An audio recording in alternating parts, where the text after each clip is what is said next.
오늘 우리에게 주시는 말씀은 고린도후서 12장 1절 말씀부터 10절 말씀까지입니다.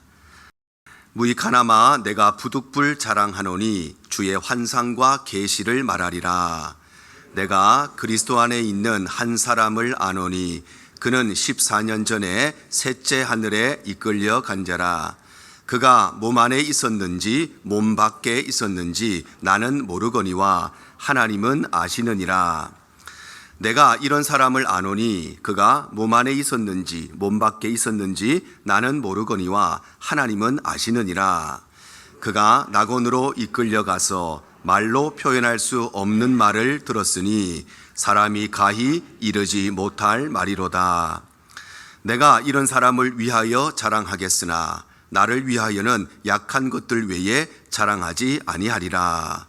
내가 만일 자랑하고자 하여도 어리석은 자가 되지 아니할 것은 내가 참말을 함이라. 그러나 누가 나를 보는 바와 내게 듣는 바에 지나치게 생각할까 두려워하여 그만두노라. 여러 계시를 받은 것이 지극히 크므로 너무 자만하지 않게 하시려고 내 육체의 가시 곧 사탄의 사자를 주셨으니 이는 나를 쳐서 너무 자만하지 않게 하려 하심이라. 이것이 내게서 떠나가게 하기 위하여 내가 3번 주께 간구하였더니 나에게 이르시기를 내 은혜가 네게 족하도다. 이는 내 능력이 약한 데서 온전하여짐이라 하신지라. 그러므로 도리어 크게 기뻐함으로 나의 여러 약한 것들에 대하여 자랑하리니 이는 그리스도의 능력이 내게 머물게 하려 함이라. 그러므로 내가 그리스도를 위하여 약한 것들과 능력과 궁핍과 박해와 곤고를 기뻐하노니 이는 내가 약한 그때에 강함이라. 아멘. 오늘 10월의 셋째 주일 예배 자리에 오신 우리 모든 성도님들 주님 이름으로 환영하고 축복합니다. 우리가 지난 주일 영적 각성 집회를 통해서 하나님께서 우리 또 개개인과 우리 교회 가운데 은혜를 주셨는데, 은혜를 받는 것은 쉬운 일이 아니지만 은혜를 쏟아버리는 것은 너무너무 쉬운 일입니다. 우리가 집회를 하면 늘 영적인 전쟁이 있습니다. 그래서 하나님께서 우리에게 은혜 주시지만 마귀는 언제나 그 받은 은혜를 한순간 다 쏟아버리게 만듭니다. 별것 아닌 일로 다 쏟아버리게 만들고 작은 일로 다 쏟아버리게 만드는데, 우리에게 주신 은혜를 마음속에 잘 간직하고 그 말씀대로 믿음으로 살아가는 우리 대형의 모든 성도들 되시기를 간절히 축복합니다. 우리가 인생을 살아가다 보면 순리대로 진행되는 일이 있는가 하면 또 때로 우리는 역설적인 일을 만나기도 합니다. 역설이라고 하는 것은 겉으로 보기에는 불합리한 것처럼 보이는데, 겉으로 보기에는 모순적인 것처럼 보이는데, 그런데 그 속에는 바로 진리와 진실이 숨겨져 있는 것이 바로 역설입니다. 그래서 우리의 인생에는 심은 대로 거두고 노력한 만큼 열매를 맺고 수고한 만큼 그 대가를 받는 이런 순리대로 진행되는 일이 있는가 하면 또 때로는 이 순리와 역행되는 이런 역설적인 일을 만나기도 하는 것입니다.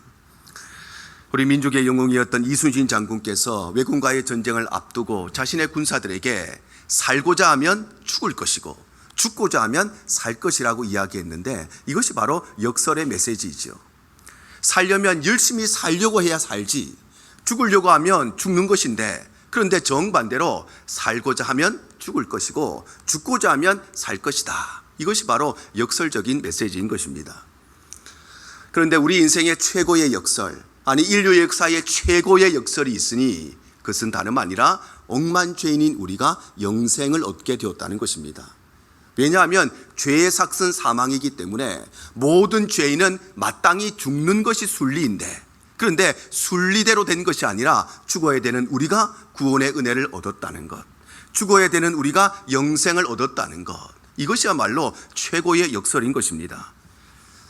이처럼 복음이라고 하는 것은 역설의 메시지이기 때문에, 그래서 복음은 아무나 이해할 수 있는 것이 아니라 복음은 하나님의 특별한 은혜를 받고 하나님의 선택을 받고 하나님의 구원함을 받은 자들만이 이해할 수가 있는 매우 높은 차원의 그런 신비스러운 진리가 바로 하나님의 복음인 것입니다. 그래서 바울이 오늘 이렇게 고백을 합니다. 오늘 10절의 말씀입니다. 그러므로 내가 그리스도를 위하여 약한 것들과 능력과 궁핍과 박해와 곤고를 기뻐하노니 이는 내가 약한 그때에 강함이라. 우리의 삶에 약한 것이 있고 능욕받는 것이 있고 우리의 삶에 궁핍이 있고 박해가 있고 곤고가 있으면 그것은 우리에게 결코 기쁨의 대상이 아니라 그것은 우리에게 고통의 대상이고 우리에게 괴로움의 대상입니다. 나에게 이런 일이 있으면 남들에게 보이고 싶지 않은 것, 자랑하고 싶지 않은 것이 바로 약함과 능욕과 궁핍과 박해와 곤고인데, 그래서 이것을 숨기고자 하는 것이 순리이고 이것을 벗어나고자 하는 것이 순리인데, 그런데 바울은 정반대로 이것을 기뻐한다고 말씀하면서 나의 약함이 바로 강함이라고 고백하는 것입니다. 왜냐하면 복음은 역설적인 메시지이기 때문에, 그래서 우리 그리스도인의 삶도 역설적인 삶이 되어야 하기 때문입니다. 그렇다면 역설적인 삶이란 어떤 것일까요? 오늘은 그 첫 번째로 바로 이 어떻게 하면 우리의 약함이 우리의 강함이 될 수 있는지 함께 말씀을 나누기를 원합니다. 약함이 강함이 되는 첫 번째 이유는 약함은 우리의 한계를 깨닫게 하기 때문입니다. 바로 약함이라고 하는 것은 내가 얼마나 무능한 존재인지, 내가 얼마나 연약한 존재인지, 내가 얼마나 불완전한 존재이고 내가 얼마나 어리석은 존재인지 우리는 약함을 통해서 깨닫게 되기 때문에, 그래서 우리의 약함은 바로 우리의 강함이 되는 것입니다. 오늘 본문의 말씀을 기록한 사도 바울은 태어날 때부터 금수저로 태어난 사람이었습니다. 그래서 바울은 태어날 때부터 로마의 시민권을 가졌을 뿐만 아니라 11살이 되었을 때는 그 당시에 최고의 석학이라고 불리던 가말리엘 문화에서 율법을 공부하기 위해서 예루살렘으로 유학길에 올랐습니다. 오늘날에는 많은 사람들이 자신의 꿈을 이루기 위해서 또는 더 나은 미래를 위해서 유학을 가기도 하고 이민을 가기도 하지만 바울이 살았던 2000년 전 이 시대는 그런 시대가 아니었습니다. 이 시대에는 자기가 태어난 그 동네에서 성장하고 자라서 자기가 태어난 그곳에서 결혼하고 가정을 이루고 자녀를 낳고 자기가 태어나고 성장한 그곳에서 평생을 살다가 그곳에서 죽어서 그 땅에 묻히는 것이 바로 이 시대의 모습이었습니다.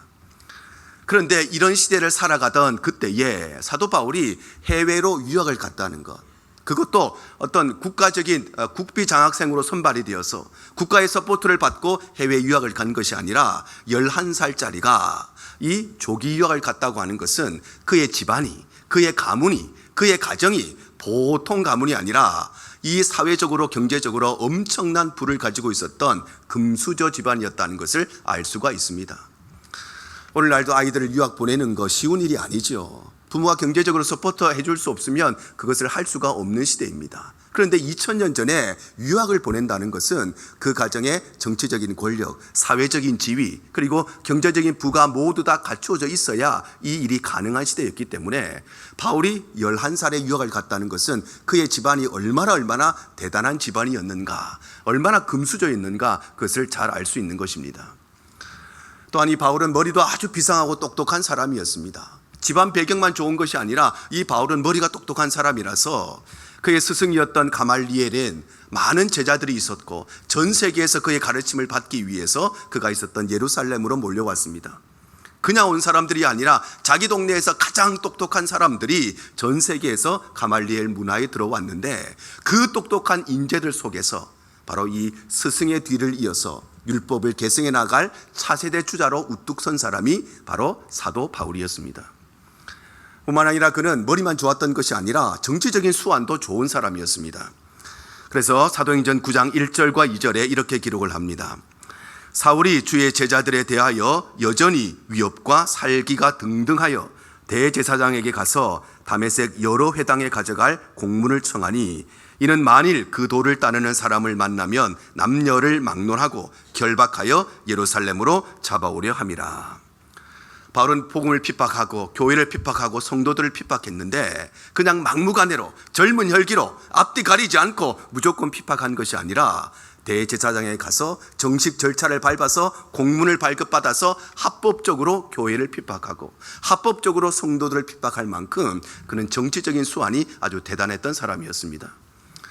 이처럼 사도 바울은 태어날 때부터 금수저로 태어나고 거기에다가 머리도 얼마나 똑똑하고 비상한지 거기에다가 정치적인 수완도 있어서 정치의 권력까지 잡고 있었던 그야말로 세상적으로는 모든 것을 다 가진 사람, 어디에 내놓아도 손색이 없는 사람, 누구와 비교하여도 빠지는 것이 없는 사람, 세상 모든 사람들이 부러워하는 사람이 바로 사도 바울이었습니다.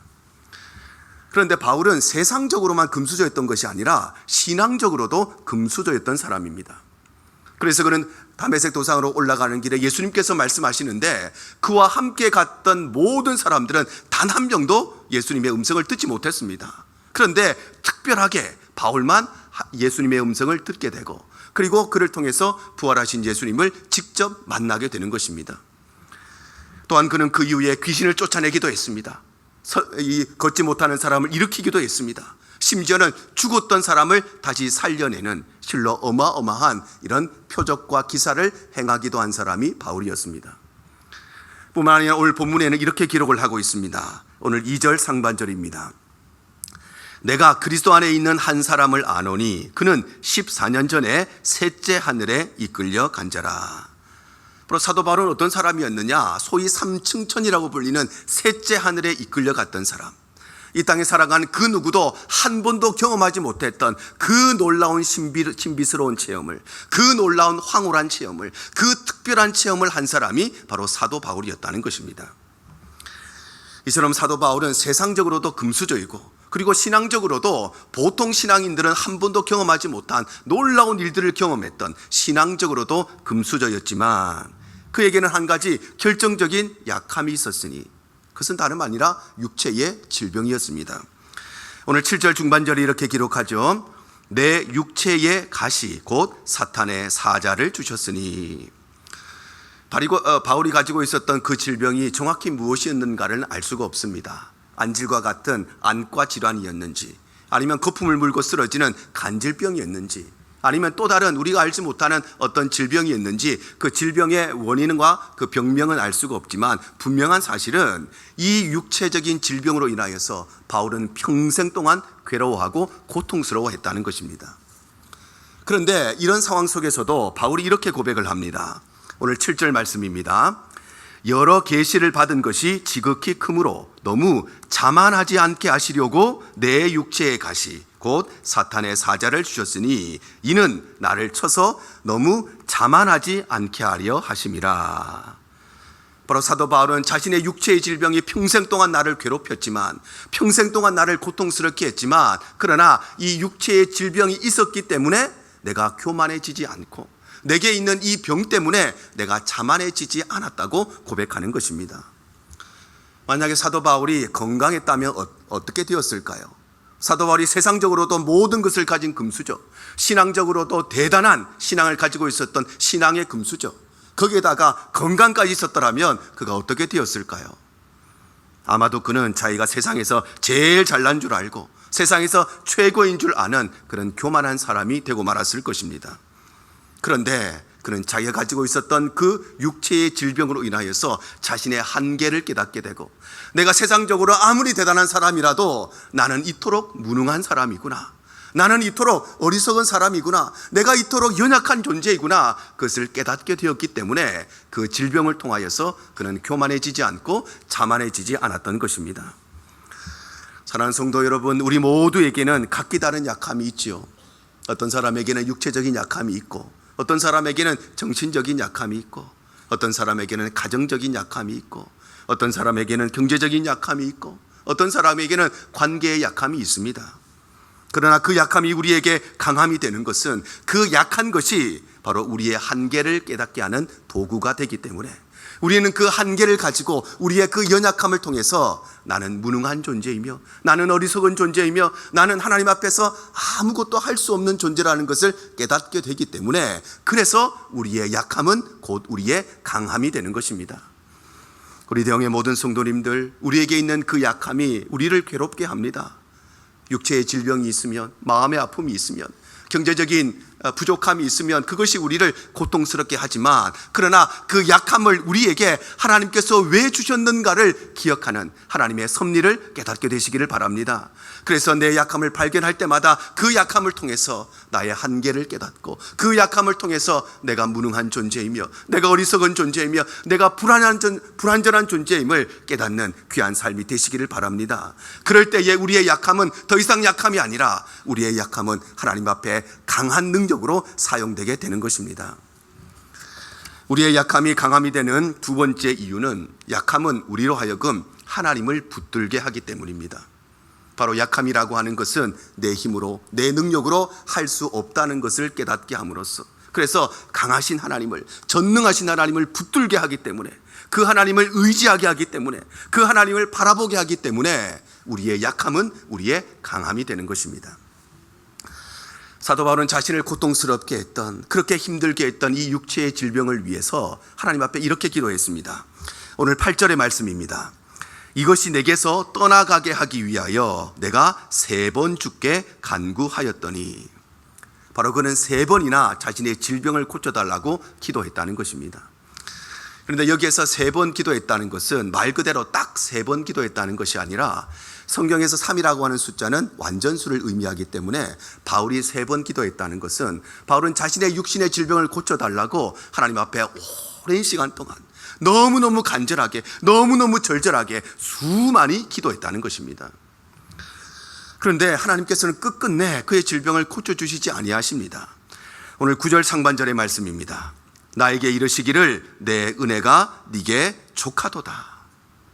바울은 그토록 오랜 세월 동안 자신을 그토록 괴롭게 하던 그 질병을 고쳐달라고 수많이 기도했는데, 하나님께서는 내 은혜가 너에게 족하다고 말씀하시면서 끝까지 이 질병을 고쳐주시지 아니하신 것입니다. 왜냐하면 하나님께서 그에게 이 질병을 허용하신 것은 내 힘과 내 능력으로는 불가능하다는 것을 깨닫고, 그래서 하나님만 붙들고 하나님만 의지하고 하나님만 바라보게 하기 위해서, 그래서 하나님께서 그에게 그 질병을 허용하셨기 때문입니다. 그래서 바울이 이렇게 고백을 합니다. 고린도후서 1장 9절의 말씀입니다. 우리는 우리 자신이 사형 선고를 받은 줄 알았으니 이는 우리로 자기를 의지하지 말고 오직 죽은 자를 다시 살리시는 하나님만 의지하게 하심이라. 바로 사도 바울은 자신에 있는 그 고통으로 인하여서 내가 하나님만 의지하게 되었다. 내가 아무런 것이 없어도 내가 내 자신을 의지하고 살았을 것인데, 내 약함을 통해서 내가 하나님을 의지하게 되었기에, 그래서 나의 약함이 나의 강함이 되었다고 고백하는 것입니다. 하나님께서는 아브라함에게 아들을 주시겠다고 약속하셨는데, 그런데 100살이 되어서야 이 아브라함에게 아들을 주신 것은 바로 아브라함으로 하여금 이 연약함으로 인하여서 자신의 힘과 자신의 능력을 의지하지 않고, 자신의 판단과 자신의 지혜를 의지하지 않고 하나님을 붙들고 살아가게 하기 위함이었습니다. 만약에 하나님께서 아브라함에게 아들을 주시겠다고 약속한 뒤에 곧바로 아들을 주셨다면 아브라함은 어떻게 살았을까요? 아마도 자신의 힘을 의지하고 자신의 능력을 의지하고 자신의 판단과 자신의 지혜를 의지하고 살았을 것입니다. 그런데 내 힘으로 아무것도 할 수 없다는 것, 남들은 다 자녀를 낳고 살지만 내 자녀를 낳는 것은 내 힘으로 할 수 없다는 것, 나의 한계를 깨닫게 됨으로써 그는 하나님의 능력을 의지하고 살아가게 되고, 그래서 그의 약함은 그의 강함으로 열매를 맺게 되는 것입니다. 하나님께서 이스라엘 백성들에게 젖과 꿀이 흐르는 가나안 땅을 주시겠다고 약속을 하셨는데, 그런데 곧바로 주신 것이 아니라 하나님은 그들을 광야의 길로 인도하셨습니다. 하나님께서 왜 그들에게 곧바로 그 가나안 땅을 주시지 않고 광야의 길로 인도하셨을까요? 그것은 다름 아니라 이스라엘 백성들로 하여금 이 광야의 길을 걸어가면서 내가 혼자서는 걸어갈 수가 없구나, 하나님의 도우심이 없이는 살아갈 수가 없구나, 내 능력의 한계를 깨닫게 하시고 내 힘의 한계를 깨닫게 하셔서, 그래서 하나님만 붙들고 하나님만 의지하고 하나님만 바라보고 살게 하기 위해서 하나님께서는 그들에게 곧바로 가나안 땅을 주신 것이 아니라 광야의 길을 걸어가게 하신 것입니다. 한 무명의 신앙인이 이렇게 고백한 적이 있습니다. 나는 큰 일을 이루기 위해서 강한 힘을 달라고 기도했지만 오히려 하나님께서는 내가 이겨내야 할 어려움들을 주시고, 나는 많은 일을 해내기 위해서 지혜를 달라고 기도했지만 오히려 하나님께서는 내가 해결해야 할 문제들을 주시고, 나는 두려움을 이길 수 있는 용기를 달라고 기도했지만 오히려 하나님께서는 내가 극복해야 할 위험들을 주시고, 나는 많은 사람들을 섬기기 위해서 사랑을 달라고 기도했지만 오히려 하나님께서는 나의 도움이 필요한 사람들을 내게 보내주셨습니다. 여러분, 하나님은 어떻게 일하시는가? 하나님께서는 무능한 우리를 능력 있게 하실 때에 우리에게 어마어마한 능력을 주셔서 그래서 우리로 하여금 능력 있는 사람 만드시는 것이 아니라 우리는 여전히 무능력한데, 그런데 하나님께서 우리의 능력이 되어 주시는 것입니다. 우리는 연약한데 하나님께서 우리를 어떻게 강하게 만드시느냐? 우리에게 대단한 힘을 주셔서 우리를 강한 존재로 만드시는 것이 아니라 우리는 여전히 연약한데, 그런데 하나님이 우리의 강함이 되어 주시는 것입니다. 어리석은 우리를 어떻게 하나님께서는 지혜롭게 만드시느냐? 우리에게 대단한 지혜를 주시고 대단한 지식을 주시고 대단한 IQ 주셔서, 그래서 우리를 지혜롭게 만드시는 것이 아니라 우리는 여전히 어리석은데, 그런데 하나님이 우리의 지혜가 되어 주시는 것입니다. 왜냐하면 우리를 넘어뜨리는 것은 우리의 연약함이 아니라 오히려 우리의 능력과 우리의 강함이 우리를 무너뜨리기 때문입니다. 소돔과 고모라 성이 불과 유황에 멸망을 받은 이유가 무엇이었을까요? 그들이 너무 가난해서 그렇게 멸망을 당했을까요? 그렇지가 않지요. 그들의 가난함이 그들을 멸망시킨 것이 아니라 오히려 그들의 부유함이 그들을 멸망으로 이끌어간 것입니다. 이스라엘 백성들의 요단강을 건너서 그 거대한 여리고성을 무너뜨렸습니다. 그런데 그 작은 아이성 정복에 실패한 이유는 바로 그들의 무지함 때문이 아니었습니다. 오히려 그들은 너무 똑똑해서, 하나님보다 더 똑똑해서, 그래서 하나님께서 알려주신 말씀이 아니라 그 하나님의 말씀을 뛰어넘는 자신의 지혜로 그 일을 하려고 하다가 결국 실패하고 만 것입니다. 그들을 실패로 이끈 것은 그들의 무지함이 아니라 그들의 지혜로움이 그들을 멸망으로 이끈 것입니다. 하나님의 마음에 합했던 성군 다윗이 성적인 타락에 빠진 이유가 무엇이 있을까요? 그가 능력이 없어서 성적인 타락에 빠졌을까요? 그렇지 않습니다. 오히려 그의 능력이 많았기 때문에, 오히려 그의 성공이, 그의 편안함과 그의 안락함이 그의 삶을 타락으로 이끈 것입니다. 이처럼 우리를 무너뜨리는 것은 우리의 가난함이나 우리의 무지함이나 우리의 실패가 우리의 삶을 무너뜨리는 것이 아니라 우리는 너무 지혜롭기 때문에, 너무 부유하기 때문에, 너무 가진 것이 많기 때문에, 너무 성공했기 때문에, 너무 능력 많기 때문에, 너무 좋은 학교 나왔기 때문에 그것이 우리를 무너뜨리는 것입니다. 그래서 바울이 이렇게 고백을 합니다. 고린도후서 11장 30절입니다. 내가 부득불 자랑할진대 내가 약한 것을 자랑하리라. 사도 바울은 부유함을 가진 사람이었고 지혜로운 사람이었고 정치적인 권력을 가진 사람이었고 탁월한 능력을 가진 사람이었습니다. 그런데 나는 그것을 자랑하는 것이 아니라 나의 약함을 자랑한다고 고백하는 것입니다. 우리 대형의 모든 성도님들, 우리에게 약함이 있으면 그것이 결코 우리에게 기쁨이 되기가 참 어렵습니다. 약함이 있으면 우리에게 늘 아픔이 있고 우리에게 슬픔이 있고 우리를 괴롭게 하는 것이 우리의 약함이지만, 그러나 그 약함이 우리를 살리는 것이며 그 약함이 우리의 자랑거리임을 꼭 기억하시기를 바랍니다. 그래서 내 삶의 약함을 발견할 때마다 절망하고 낙심하는 것이 아니라 이 약함을 통하여서 내가 내 힘으로 살아갈 수 없음을 깨닫고, 내 무능함을 발견할 때마다, 내 어리석은 것을 발견할 때마다 하나님을 붙들어야 됨을, 하나님만 의지해야 됨을, 하나님만 바라봐야 되는 것을 깨닫게 되는 귀한 삶이 되시기를 바랍니다. 그럴 때에 우리의 연약함은 연약함으로 그치는 것이 아니라 하나님은 그 연약함을 우리의 강한 힘으로 변화시켜 주시고 우리의 연약함을 하나님의 놀라운 은혜의 도구로 사용해 주시는 것입니다. 뿐만 아니라 약함이 강함이 되는 세 번째 이유는 약함이 서로에게 위로가 되기 때문입니다. 바로 약함이라고 하는 것은 서로를 이해하는 도구가 되어서 서로에게 위로를 끼치기 때문에, 그래서 약함은 우리에게 강함이 되는 것입니다. 우리 모두에게는 각기 다른 종류의 약함이 있습니다. 우리 모두에게 약함이 있다는 것은 다름 아니라 우리는 다 약함이 있기 때문에 누군가로부터 위로를 받아야 되는 존재라는 것을 의미하는 것입니다. 그런데 위로라고 하는 것은 서로의 약함을 공감할 때에 그 능력이 배가 됩니다. 그래서 사랑하는 가족을 먼저 떠나보낸 사람에게는 가장 친한 사람의 위로, 가장 가까운 사람의 위로가 힘이 되는 것이 아니라 자신과 똑같이 사랑하는 가족을 먼저 떠나보낸 사람의 위로가 가장 큰 힘이 되는 것입니다. 남편을 먼저 떠나보낸 사람에게는 남편을 먼저 떠나보내본 사람의 위로가 가장 큰 힘이 되는 것이고, 아내를 먼저 떠나보낸 사람은 아내를 먼저 떠나보내본 그 경험이 있는 사람의 위로가 가장 큰 위로가 되고, 자식을 앞세운 사람에게는 자식을 앞세워본 경험이 있는 사람의 위로가 가장 큰 위로가 되는 것입니다. 왜냐하면 그들은 서로의 아픔을 공유하고 있기 때문에, 그래서 서로의 아픔을 진실되게 이해하기 때문입니다. 육체의 질병을 가진 사람도 마찬가지지요. 질병의 고통을 가진 사람에게는 가장 똑똑한 사람의 위로가 필요한 것이 아니라, 가장 유능한 사람의 위로가 필요한 것이 아니라, 바로 그 질병을 경험한 사람의 위로가 가장 큰 힘이 되는 것입니다. 그래서 대상포진에 걸린 사람은 대상포진에 걸려본 사람의 위로가 제일 큰 힘이 되는 것이고, 코로나 때문에 고통스러워하는 사람은 코로나에 걸려서 어려움을 당해본 사람의 위로가 제일 큰 위로가 되는 것이고, 그리고 항암 치료를 받고 있는 사람에게는 항암 치료를 받아본 사람의 위로가 가장 큰 힘이 되는 것입니다. 뿐만 아니라 실패한 사람에게는 실패를 해본 사람의 위로가 제일 큰 힘이 되고, 절망에 빠진 사람에게는 절망해본 사람의 위로가 제일 큰 위로가 되는 것이고, 이별한 사람에게는 이별해본 사람의 위로가 가장 큰 힘이 되는 것입니다. 왜냐하면 그들은 서로의 아픔을 공감하기 때문에, 서로의 아픔을 진실되게 이해하기 때문입니다. 하나님께서 제게 주신 큰 복 중에 하나가 제게 건강의 복을 주셨습니다.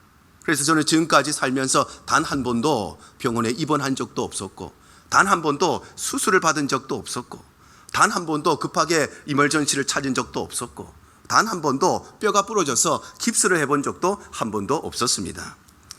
그런데 어느 날 저에게 목 디스크가 찾아와서 아무리 치료해도 해결이 되지 않고 운동을 해도 여전히 통증이 있습니다. 그런데 처음에는 이 통증이 저에게 고통이 제목이 되었지만, 근데 어느 순간에 저의 이 고통이 누군가에게 위로의 통로가 될 수 있다는 것을 깨닫게 되었습니다. 물론 저는 건강할 때에도 또 어려운 성도들을 침방하고 그들을 위로했지만, 그 위로는 단순히 입술의 위로였고, 그 위로는 단순히 허울뿐인 위로였다는 것을 깨닫게 됩니다. 왜냐하면 저는 한 번도 아파 본 적이 없었기 때문에 아픈 사람의 마음을 말로는 위로했지만, 그러나 진실되게 그의 아픔을 공감하지는 못했던 것입니다. 그런데 저에게도 이런 질병이 찾아오고, 그리고 이 통증이 시작되면서 저의 이 고통의 위로가 바로 더 이상 말로의 위로가 아니라, 허울뿐인 위로가 아니라, 그때부터 진실된 위로를 하기 시작했습니다. 왜냐하면 저의 고통을 통해서 그 사람의 고통을 조금이나마 공감할 수 있기 때문에. 아파 본 적이 없었을 때는 공감할 수 있는 능력이 없어서 말로만 위로했는데, 그런데 지금부터는 그 아픔을 공감함으로써 함께 그 아픔을 진실되게 이해하게 되었기 때문입니다. 이처럼 약함이라고 하는 것은 서로를 이해할 수 있는 도구와 통로가 되기 때문에, 그래서 이 약함이 누군가에게 바로 위로가 되기 때문에 우리의 약함은 우리의 강함이 되는 것입니다. 예수님께서 우리의 위로가 되시는 것도 이와 마찬가지입니다. 예수님께서는 배고픔을 당하셨고, 예수님께서는 목마름을 당하셨습니다. 그래서 예수님께서는 우리의 육신의 고통을 다 경험해 보신 분이시기 때문에, 그래서 예수님의 위로가 우리에게 위로가 되는 것입니다.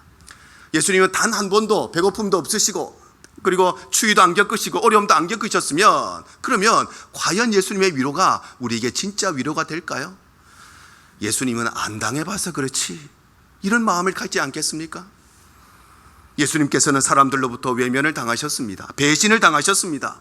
사람들에게 말로 상처를 받으셨습니다. 행동으로 상처를 받으셨습니다. 그래서 우리가 가지고 있는 그 마음의 고통을 예수님께서도 진실되게 이해하시기 때문에, 그래서 예수님의 위로가 우리에게 힘이 되는 것입니다.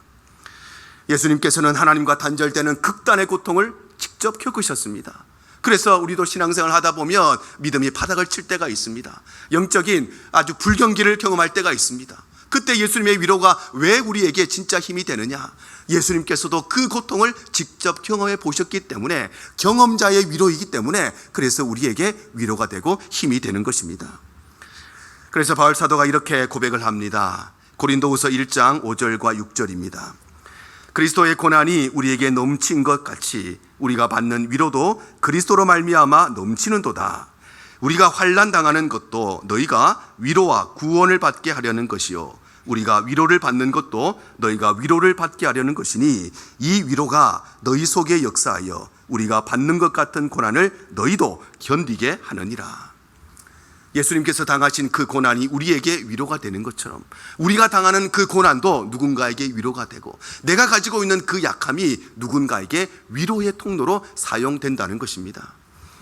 여러분의 약함을 발견하셨습니까? 절망하지 아니하고 실망하지 아니하고 왜 하나님께서 나에게 이런 약함을 주셨는가 불평하거나 원망하지 아니하고 그 약함을 통해서 하나님께서 누군가를 위로하게 하시려는 하나님의 뜻과 하나님의 계획을 발견하시기를 바랍니다.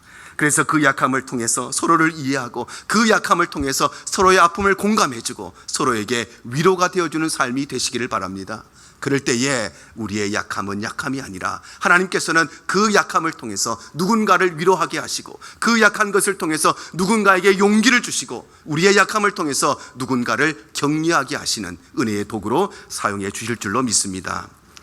이와 같이 우리의 약함이 오히려 약함이 아니라 강함이 되는 것은 먼저는 우리는 이 약함을 통해서 나의 한계를 깨닫게 되기 때문에 약한 것을 통해서 내가 얼마나 무능하고 내가 얼마나 어리석고 내가 얼마나 불완전한 존재인지를 깨닫게 되기 때문에 우리의 약함은 약함이 아니라 우리의 약함은 강함이 되는 것입니다. 또한 우리는 약함을 통하여서 내 능력과 내 힘으로 할 수 없다는 것을 깨닫고 하나님을 붙들게 되기 때문에 내가 모든 능력을 다 가지고 있는데 누가 하나님을 붙들고 살겠습니까? 돈도 많고 그리고 사회적 지위가 높고 모든 환경도 건강도 좋으면 다 놀러 다닙니다. 누가 교회에 와서 예배 드립니까? 우리에게 약함이 있기 때문에 우리가 하나님을 붙들고 살아가게 되는 것이고 그러니 그 약함은 우리에게 약함이 아니라 우리에게 강함의 제목이 되는 것입니다. 약함은 서로를 이해하게 하고 약함은 서로에게 위로를 주기 때문에 그래서 약함은 강함이 되는 것입니다.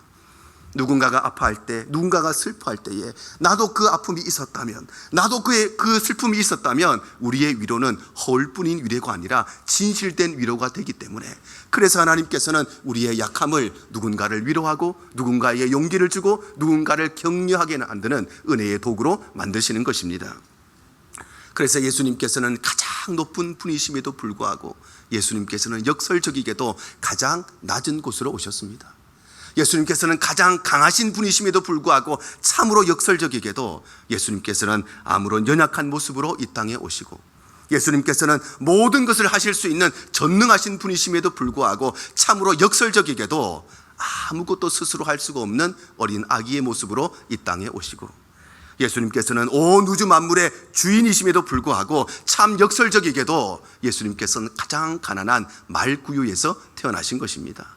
왜냐하면 복음은 역설의 메시지이기 때문에 그래서 우리 성도들의 삶도 역설적인 삶이 되어야 하는 것입니다.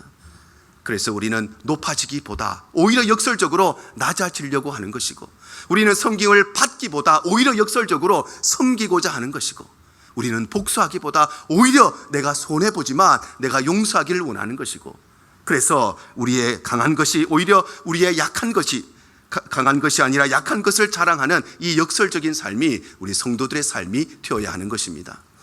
우리 대형의 모든 성도들이 오늘 이 말씀을 기억하셔서 강한 것이 결코 강한 것이 아니라 약한 것이 우리에게 강함이 된다는 이 역설의 메시지를 꼭 기억하시고 날마다 또 우리의 평생의 삶에 이 역설의 신비로움을 경험하며 살아가시는 우리 대형의 모든 성도들 되시기를 주님 이름으로 축복합니다.